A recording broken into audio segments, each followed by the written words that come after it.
음악 비평가 K는 사회교화자 모 씨와 기회론을 주제로 토론하던 중 백성수의 일대기를 소개합니다. K의 동창생이었던 백성수의 아버지는 뛰어난 음악적 재능을 갖고 있었지만 알코올 중독에 사고만 치고 다니는 야인이었습니다. 그런 그에게 애가 생겼지만 출생을 보지 못하고 심장마비로 세상을 떠납니다. 그로부터 30년 후 음악 비평가로 성공한 K가 밤중에 예배당에서 홀로 명상을 하고 있었습니다.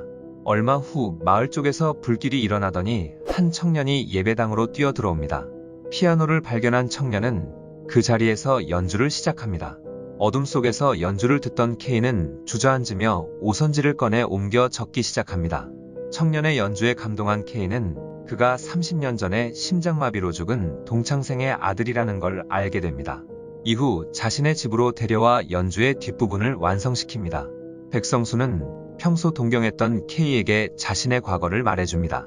백성수의 어머니는 가난했지만 품팔이를 하며 아들을 곱게 길러냅니다. 또 백성수가 어렸을 때부터 오르간 연주를 들려주어 음악에 대한 동경도 심어줍니다. 하지만 어머니가 병으로 쓰러지고 레슨을 받으려고 모아두었던 돈까지 떨어지자 백성수는 담배가게에서 돈을 훔쳐 달아납니다. 그러나 백성수는 금방 잡히고 6개월 동안 감옥 생활을 하게 됩니다. 그 기간에 어머니는 아들을 찾으려 길에 기어나왔다가 죽게 됩니다. K는 모 씨를 자신의 집으로 초대한 후 백성수에게서 온 편지를 보여주며 이야기를 잇습니다. K는 백성수에게 방을 따로 내주어 작곡에 전념할 수 있게 도와줍니다. 하지만 백성수는 예배당에서의 연주 때처럼 힘있는 곡을 만들지 못합니다. 그러던 어느 날 산책을 하다 볏짚을 발견하게 되고 불을 지릅니다. 그리고 흥분된 상태에서 집으로 돌아와 성남파도라는 곡을 만듭니다. 백성수는 이후에도 마을에 불을 지르는 것과 동시에 위대한 걸작을 내놓습니다. K가 예배당에서 보았던 불 또한 사실 백성수가 복수심에 담배가게에 불을 질러 놓았던 것이었습니다. 하지만 백성수의 흥분은 계속된 방화에 점점 무뎌지고 그의 음악 또한 힘을 잃어갑니다. 백성수는 결국 작곡을 위해 사체 모욕, 살인까지 저지릅니다. 경찰에게 잡힌 그는 사형을 당하는 게 당연했지만 예술가협회의 지속적인 탄원 덕에 겨우 정신병원에 입원하게 됩니다. K는 정신병원에서 보낸 백성수의 편지로 모든 사실을 알게 됩니다. K는 모 씨에게 어떤 기회가 천재성과 범죄 본능을 함께 끄집어낸다면 그 기회를 저주해야 할지 축복해야 할지 물어봅니다.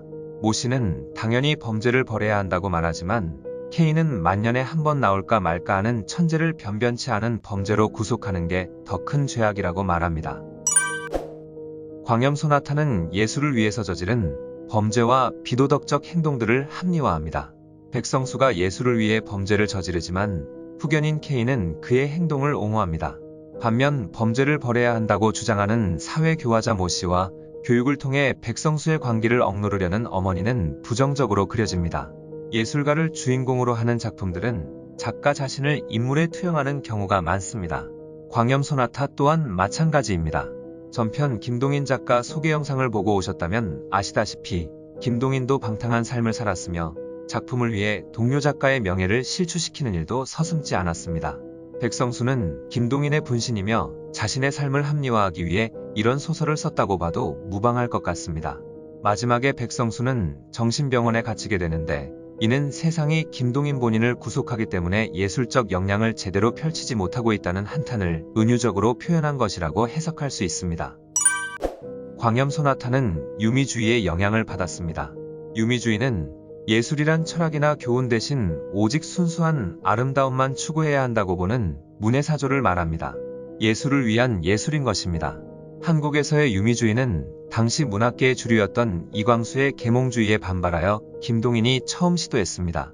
광염소나타와 비슷한 류의 소설 광화사는 내용적인 면에서 유미주의적 특징을 아주 잘 보여줍니다.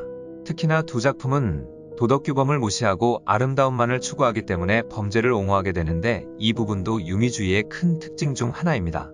다만 유미주의는 소설의 내용보다 형식을 더 강조했습니다.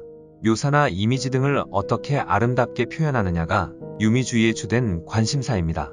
하지만 광염소나타는 묘사 자체가 거의 없고 표현들도 너무 직설적입니다.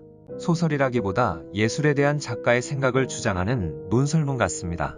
내용적으로 예술성을 강조했는데 정작 그의 소설 자체가 예술적이지 못하다는 점이 아이러니합니다.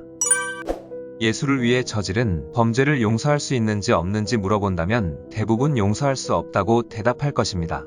소설에 나오는 방화나 살인이 너무 극단적이기 때문입니다. 하지만 현실성 있는 예시를 든다면 어느 한쪽을 쉽게 선택하지 못할 것입니다.